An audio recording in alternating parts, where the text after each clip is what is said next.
Allah billahi gwamna sai Ahmad Sokoto ɗan Amerika gaskiyar ka ba wani mai ima. Faɗa rigima mai gaban mu walla, akan komai ba mu ƙin faɗar Allah. Makamin mu ku ba ya zarce la haula, idan muka je wata maƙiya dole su suma. Assalamu alaikum masu kallo. Suna na Abdul Gidan Duko mai waƙar wala haula. Muna tallata muku sabuwar tashar mu mai suna Alu TV International. Alu TV suna kawo muku ingantattun labaru ayatattu. Alu TV tasha ce mai faɗakarwa da ilmantarwa da nishaɗantarwa. Mun gode.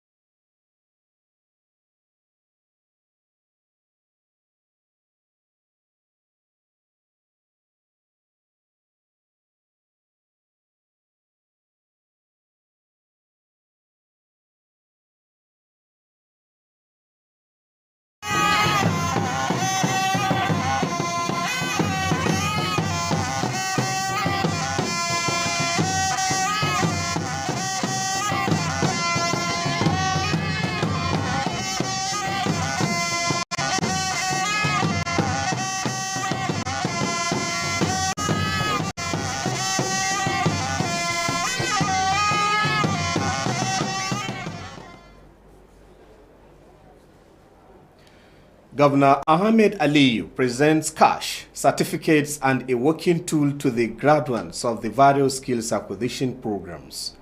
Sokoto State House of Assembly approves the presentation of the 2026 Fiscal Appropriation Bill tomorrow Wednesday by Governor Ahmed Aliyu Sokoto.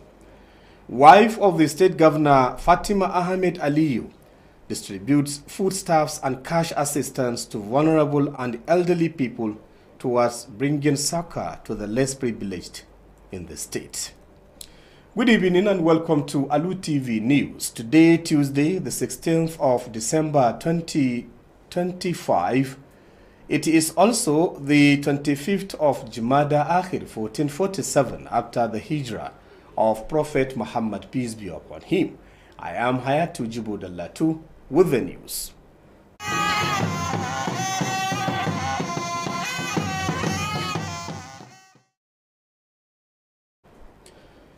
The Sokoto State government has graduated about 550 youth and women in vocational skills, solar installation and maintenance.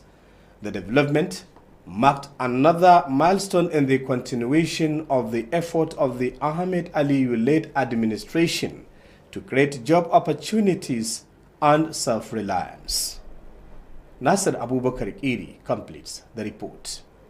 The move, according to Governor Ahmed Aliyu, underscored the commitment of his administration to make the youth self-reliant and useful members of the society. He said the first programs were headed by the Sokoto State Small and Medium Entrepreneur Development Agency, SASMEDA. About 200 unemployed graduates were trained on solar installation and maintenance, as well as hybrid farming. On the other hand, the Department of Community Development also graduated 350 women in various trades to become self-reliant and employers of labor. The Ministry for Local Government and Chieftaincy Affairs has trained 1,700 trades under community development, and this in our efforts to create job opportunities, reduce youth restiveness and redundancy in the state. The two sets of graduates received 100,000 naira each as start-off, with working tools amounting to over 60 million naira. In their separate remarks, the representative of the Sultan and the Sarkin Sudan of Wurno, Kabir Chigari Alassan, and the State Commissioner for Local Government and Chieftaincy Affairs, Ibrahim Dadi Adare, extolled Governor Ahmed Aliyu, saying his commitment is not building structures, but building the future of youth in the state. Some beneficiaries who spoke expressed gratitude and assured judicious use of the materials given to them. Reporting from Government House, Sokoto, I am Nasir Abubakar Kiri. Members of the committee to assess the progress of the 9-point SMART agenda in the state have been urged to think creatively and strategically on how to allocate resources efficiently and maximize impact. Chairman of the committee and Deputy Governor of Sokoto State, Idris Mohammed Gobir, made the plea while inaugurating members of the committee at the conference hall of the Deputy Governor's office. The report. Alhaji Idris Gobir stated that every member of the committee is expected to bring unique perspectives and invaluable expertise, noting that it is through collective cooperation that the desired objectives will be achieved. The Deputy Governor explained that the 9-point agenda serves as the blueprint, hence the need for all hands to be on deck to ensure the actualization of its targeted goals. He expressed optimism that, given the caliber of members, the committee will successfully deliver on its mandate. Together, let us leverage our strength and address the issue that affect our people and enhance their quality of life. Let us also remember that the success of the 9-point SMART agenda will be measured not just by initiatives we launch. Earlier, the Vice Chairman of the committee and the Commissioner for Budget and Economic Planning, Dr. Abubakar Muhammad Dayana, described the 9-point agenda as a social contract with the people of the state and a bold commitment to secure lives, empower the future, and build a foundation for sustainable and inclusive development. Dr. Dayana noted that the occasion marked a critical transition from planning to actionable and coordinated implementation. He urged members of the committee to be guided by data, evidence, collective life experiences, problem solving, and unwavering commitment. Additionally, the Secretary of the committee, who is also the Permanent Secretary of the Ministry of Works, Alhaji Ibrahim Muhammad, outlined the terms of reference of the committee. According to him, these include providing strategic policy direction and guidance for the effective implementation of the 9-point agenda, reviewing and approving comprehensive work plans, performance benchmarks, and monitoring frameworks developed by the Technical Secretariat. Other responsibilities include ensuring optimal resource allocation and mobilization to drive the agenda's priorities, as well as submitting periodic reports to the government on the overall status, achievements, and challenges of the agenda, among others. The Secretary of the State Government, Alhaji Muhammad Bello Sipa, and the Chief of Staff Government House Sokoto, Alhaji Aminu Haliru Dikko, will serve as co-chairmen of the committee, while Commissioners of Religious Affairs, Lands and Housing, Basic and Secondary Education, Local Government Affairs, Agriculture, Water Resources, Natural Resources, and Youth and Sport Development will serve as members. That has been a report. The Sokoto State House Assembly has resolved to receive Governor Ahmed Aliyu Sokoto to present the 2026 Fiscal Appropriation Bill tomorrow. Correspondent Jamilu Musa Meshanu reports that the House also calls for more explanation from the Commissioner for Energy and Petroleum Resources on the development of his ministry. The report. The Speaker informed the members that Governor Ahmed Aliyu Sokoto has resubmitted an amendment MTF in line with the Fiscal Responsibility Law 2019 due to new revenue inflows. Chairman of the House Committee on Finance and Appropriation, Abdullahi Zakari Raba, disclosed that the revised framework increased projected revenue from 702.55 billion naira to 765.15 billion naira. Lawmakers stressed the need for a realistic fiscal framework to meet its development goals. In a related development, the House approved a motion moved by the Majority Leader Honorable Bello Idris, suspending Order 15, Rule 12, Sub-Rule 1 of its standing order, to allow Governor Ahmad Aliyu Sokoto and his entourage access to chamber tomorrow Wednesday for the presentation of the 2026 budget proposals. The House also adopted a motion sponsored by Honorable Abubakar Shehu Yabo and seconded by Honorable Abubakar Lamido Wamako, calling for the renovation and construction of additional blocks of 3 classrooms, as well as the provision of furniture and instructional materials at Gomara Primary School in Yabo local government area. Lawmakers resolved to urge the state government to address the safety concern caused by the visible crack in the school buildings. Also,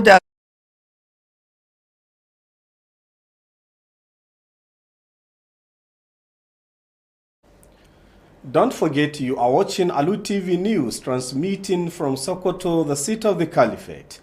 You can also watch us on our social media handles at Alu TV on YouTube, while on our Facebook page, you can view us at Alu TV News.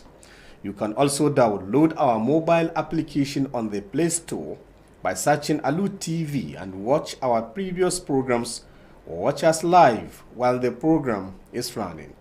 The news now continues.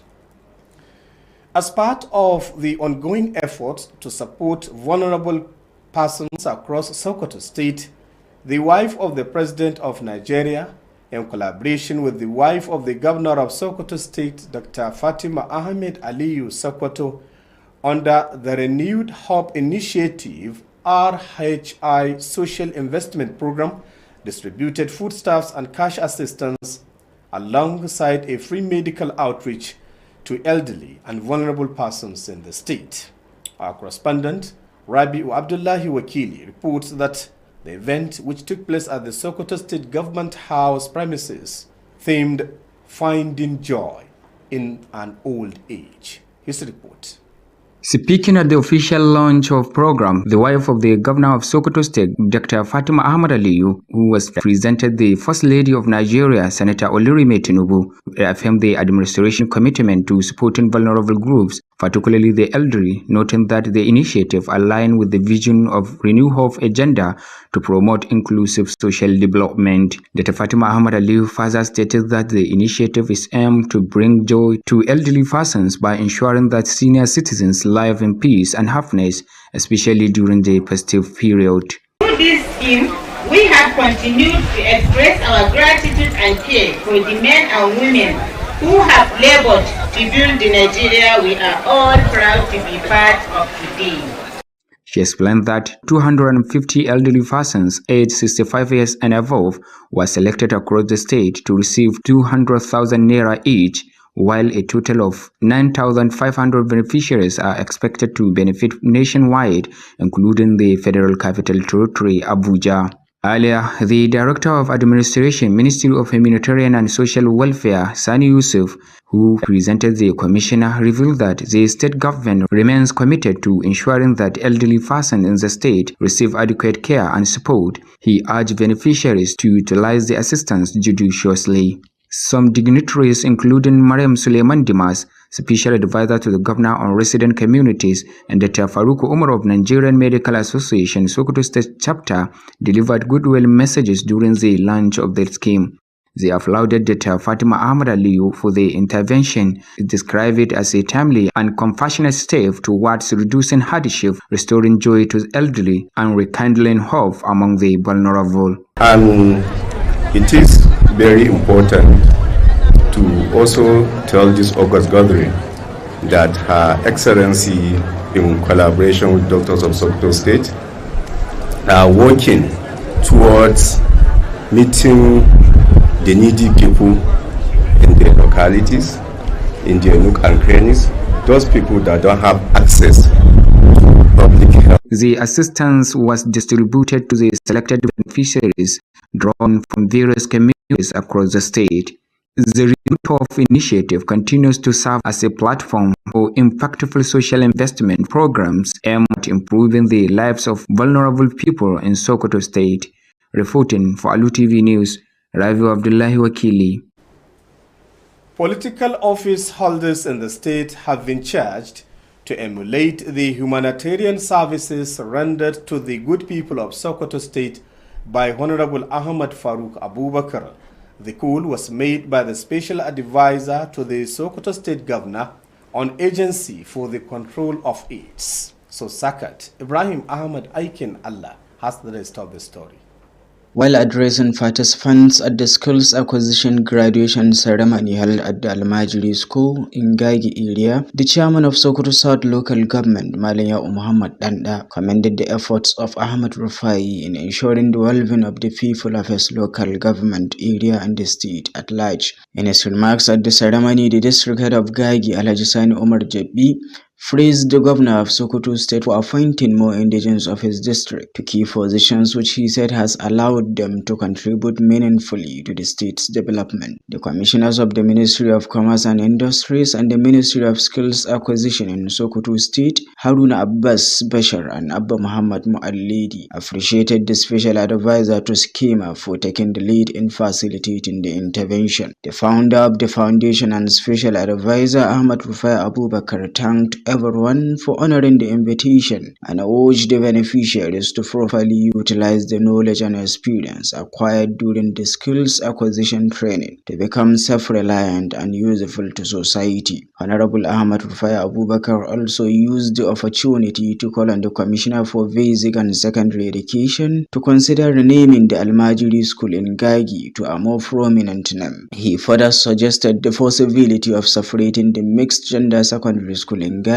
into either a boys-only or girls-only school in line with the culture and religious values of the community. I'm grateful to Allah for His blessings, and I'm equally grateful to the governor, His Excellency Dr. Ahmad Ali Sokoto, for this opportunity to have benefited my people.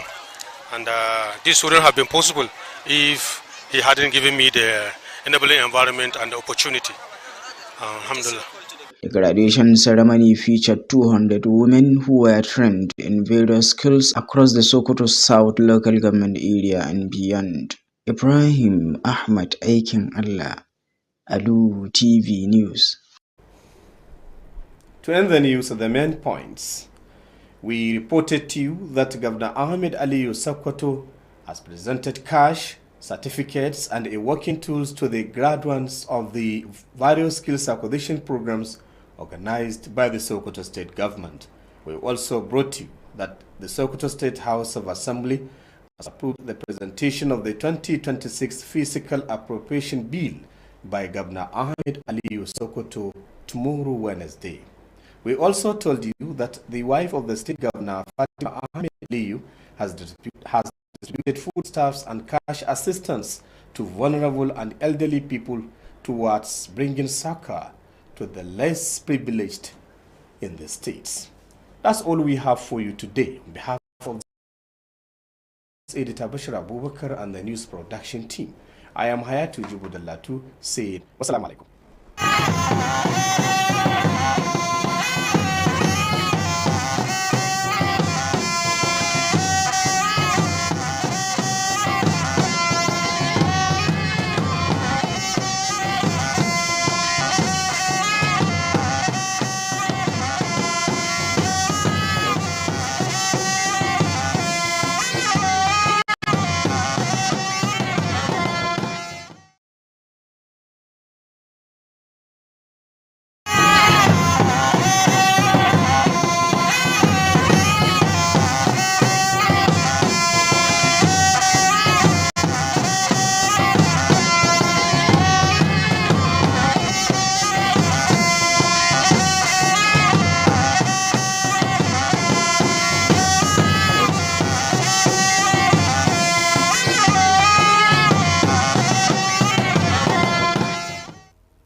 Za ku ji cewar gwamnan jihar Sokoto Ahmad Aliyu ya gabatar da kuɗi da takardar shaidar certificate da kuma kayayyakin aiki ga matasa da matan da aka yaye waɗanda aka horar sana'o'in hannu da dama. Majalisar Dokokin Jihar Sokoto ta amince da gabatarwa kasafin shekarar kuɗi na shekarar 2026 da gwamnan jihar Sokoto Ahmad Aliyu zai yi gobe Laraba. Haka ma za ku ji cewar mai ɗakin gwamnan jihar Sokoto Fatima Ahmad Aliyu ta bar da tallafin kayayyakin abinci da kuma na kuɗi ga marasa galihu da kuma dattijai a jihar Sokoto domin sanya farin ciki a zukatan marasa galihu a cikin jihar. Jama'a assalamu alaikum, barka da wannan lokaci, barka da kasancewa da fassarar labaran Alu TV. A yau muna talata 16 ga watan Disamban shekara ta 2025 wanda ya muwafaka da 25 ga watan Jumada Akhir shekara 1447 bayan hijirar fayyan halitta Annabi Muhammad sallallahu alaihi wasallam daga Makka zuwa Madina. Nafisa Kabiru Muhammad suna na dauke da fassarar labaran.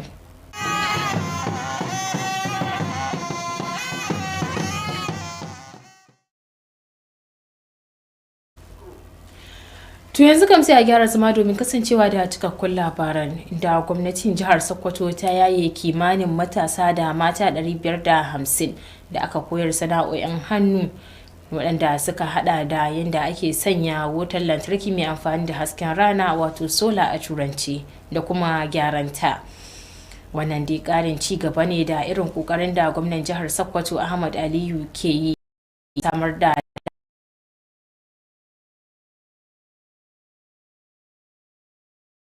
a cikin a cewar gwamnati inda ake kaddamar da shirin yace yana da matasa sun tsayu da kafafunsu tare da zamewa masu alfanu a cikin al'umma. Yace bangaren farko na wannan shirin wanda hukumar haɓaka ƙanana da matsakaitan masana'antu ta jiha Sasmeda akalla ɗaliban da suka kammala digiri marasa aiki 200 ne aka horas dangane da ilimin lantarkin hasken rana da kuma gyaranta da ma kuma noman zamani. A ɗaya ɓangaren shi kuwa sashen ayyukan gayya na jiha ya horas da akalla mata 350 dangane da sana'o'i daban-daban. A ɗaya ɓangaren sashen ci gaban al'umma na ma'aikatar ƙananan hukumomi ta jiha ya horas tare da yayi akalla mata 350 dangane da dabarun sana'o'i daban-daban ta yadda za su samu dogaro da kansu inda har su ma za su iya samarwa wasu mutanen aiki. Mun koya mutane sana'o'i daban-daban, mun yaye su kuma mun ba su kuɗi da dube su kafa kansu da kuma dukkan ɗimbin kayan ayyukan da suka koya.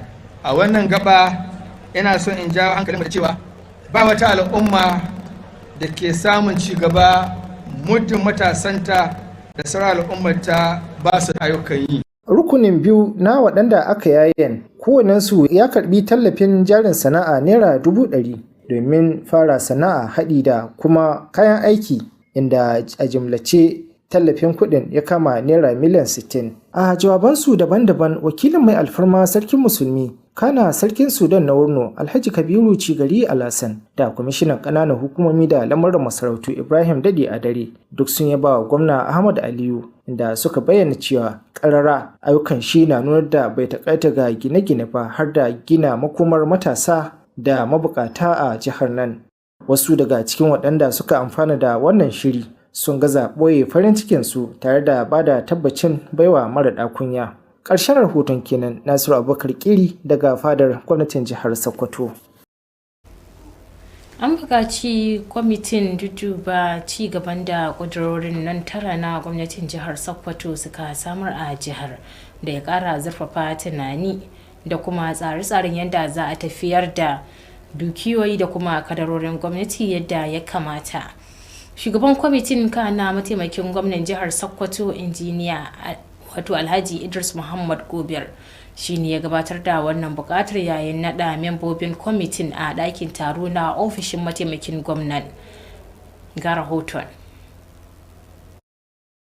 Alhaji Idris Gobir ya bayyana cewa ana sa ran kowane memba na kwamitin zai zo da nasa bayanai na musamman da kuma kwarewa mai matukar amfani ta yadda za a jaddada cewa waɗannan ƙudurorin guda tara an cin musu kamar yadda aka shata.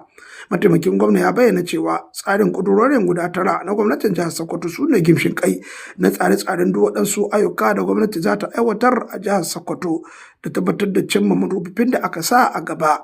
Ya kuma bayyana ƙwarin gwiwarsa da al'akari da inganci da ƙwarewar mambobin kwamitin da cewa za a aiwatar da abin da aka sa gaba ba tare da bata lokaci ba. Kira na ga 'yan kwamiti dama kwamiti ne ka gani na kwamishinoni da sakataren gwamnati da chief of staff da sauran dai duk wanda ka gani wannan wuri da ma'aikatan gwamnati. Abin da nake kiran su dama dai su jajirce, dama aiki na kwamiti na jajircewa ne. Na biyu karkashin wannan kwamiti kuma akwai wani kwamiti da an kai na technical kwamiti shi ma a kowace kuma ministry wanda za a sake kawo su zamna su ba da wannan abu domin a samu cin nasarar wannan. Mataimakin shugaban kwamitin kuma kwamishinan kasafi da tsare-tsaren tattalin arziki na jihar Sokoto, Dr. Abubakar Muhammad Zayana, ya bayyana tsarin kudurori guda 9 na gwamna Ahmad Aliyu a matsayin yarjejeniyar zamantakewa da al'ummar jihar Sokoto tare da jajircewa mai karfi na kare dukiyoyi da rayuka al'umma, karfafa makomar gaba da gina tubalin ci gaba mai dorewa da haɗin kai. Dr. Zayana ya lura da cewa taron ya nuna muhimmancin sauyi daga matakin tsarawa zuwa matakin aiwatarwa cikin tsari da haɗin kai. Ya yi kira ga mambobin kwamitin da su rika dogaro da bayanai da hujjoji na kwarewa na rayuwa ta bai ɗaya, warware matsaloli da kuma jajircewa ba tare da gajiyawa ba. Haka kuma sakataren kwamitin wanda shine babban sakataren ma'aikatar ayyuka ta jihar Sokoto, Alhaji Ibrahim Muhammad, ya bayyana sharuɗan aikin kwamitin kamar haka. A cewarsa, daga cikin ayyukan da ake sa ran kwamitin ya aiwatar su haɗa da bayar da jagoranci da shawarwari na manufofi domin ingantaccen aiwatar da tsarin kudurori guda 9 da kuma duba tare da amincewa da cikakkun tsare-tsaren aiki, ma'aunin kimanta aiki da tsarin sa ido da kuma fasahohi na tsare-tsare da dai sauransu. Sakataren gwamnatin jihar Sokoto Alhaji Muhammadu Bello Sifa da shugaban ma'aikatar fadar gwamnatin jihar Sokoto Alhaji Aminu Ali Dukko za su kasance shugabanni da za su tamaya ma shugaban kwamitin a lokacin gudanar da wannan aikin, yayin da kwamishinonin ma'aikatar addinin musulunci, filaye da gidaje, ilimin bai ɗaya da na sakandare, da ma'aikatar ƙananan hukumomi, da ma'aikatar gona da ta ruwa da kuma albarkacin iskan man fetur da samar da makamashi, da kuma ma'aikatar matasa da wasanni za su kasance mambobin wannan kwamitin. Ƙarshen rahoton kenan. Majalisar Dokokin Jihar Sokoto ta amince da halartar gwamnan jihar Sokoto Dr. Ahmad Aliyu domin gabatar da ƙudiri na kasafin shekarar kuɗi na shekarar 2026 a gobe. Jamilu Musa Mai Shanu ya rawaito mana cewar majalisar ta kuma yi kira ga kwamishinan makamashi da albarkatun man fetur na jihar Sokoto da ya ƙara ƙarin bayani game da ci gaban ma'aikatarsa. Ga rahoton na Jamilu. Kakakin majalisar ya sanar da 'yan majalisar cewa gwamnan jihar Sokoto Ahmad Aliyu ya sake gabatar da gyararren kasafin bisa tanadin dokar kuɗi ta shekarar 2019 sakamakon samun sabbin hanyoyin kuɗaɗen shiga. Shugaban kwamitin majalisar kan kuɗi da kasafin kuɗi Abdullahi Zakari Raba ya bayyana cewa gyaran da aka yi ya ƙara hasashen kuɗin shiga daga naira biliyan 702.55 zuwa naira biliyan 765.15. 'Yan majalisar sun jaddada buƙatar samar da tsarin kuɗi mai ma'ana domin cimma muradun ci gaban jihar. A wani ɓangare kuma majalisar ta amince da ƙudurin shugaban masu rinjaye Honorable Bello Idris, wanda ya gabatar na dakatar da sashe na 15 ƙa'ida ta 12 ƙaramin sashe na 1 na dokokin tafiyar da ayyukan majalisar domin baiwa gwamna Ahmad Aliyu Sokoto da tawagarsa damar shiga zauren majalisar a gobe Laraba don gabatar da kasafin kuɗin shekara ta 2026. Haka kuma majalisar ta amince da ƙudurin da Honorable Abubakar Shehu Yabo ya gabatar, tare da samun goyon bayan Honorable Abubakar Lamido Nawamakko na neman gyaran makarantar firamare ta Gumara da ke ƙaramar hukumar Yabo, gami da gina ƙarin gini mai ajujuwa 3 da samar da kayan zama da kayayyakin koyarwa. 'Yan majalisar sun yanke shawarar buƙatar gwamnatin jiha da ta magance barazanar da ke tattare da fasasshen ginin makarantar. Haka kuma majalisar ta